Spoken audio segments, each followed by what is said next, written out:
Да? Чи не закінчилася робота ради? Да. Да. 8 година. Що ви тут робите? Віталій, та ви. Ми зайшли, я з підозрою, що хтось пробрався у раду. Угу. І хто ж тут пробрався? Я ж оце й дивлюсь, що хтось пробрався. Якась людина, яка посилає громадян України. Когось знайшли? Знайшли ось людина. Пішов, бачите.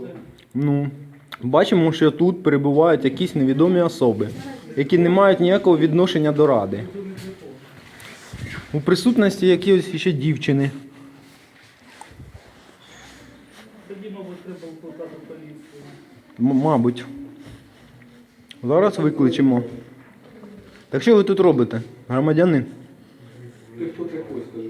Я громадянин України, Котелук Віталій Володимирович. А ви як? Я кого питаєте, що? Я вам представився. Ну і що тепер? А я на основании чого должен тебе? На основании того, що ви перебуваєте здесь в Раді, це громадське приміщення. Що ви тут робите в неробочий час? Тебя забули спросить. Ну, мене не треба питати, я вас запитую. Так що ви тут робите? Я себе ответил. Ні, ви не відповіли. Ви відповіли, що ви забули когось спитати. Але про це не питають. Ну що ти вибійся стоїш? Ну, а чого мені не улыбатися? Я вважаю, що ви здесь незаконно перебуваєте. Хорошо, считай. Ты можешь нас посчитать. Посчитал, нас двое. Нет, я вас не считаю. Я считаю, что именно вы здесь перебываете незаконно. И хочу у вас узнать. Вот этого человека я знаю. Хорошо, Хочу с вами познакомиться. Вы кто? Я не хочу. Ну а что вы здесь делаете? Это наша рада. Твоя рада? Покажи Нет, это документы. наша, громадська.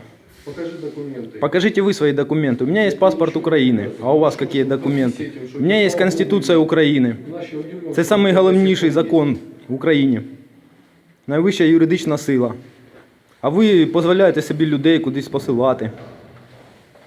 Так на яких підставах ви зараз тут перебуваєте? Наталя Володимирівна, скажіть, будь ласка, на яких підставах оця людина перебуває зараз тут? Скажіть,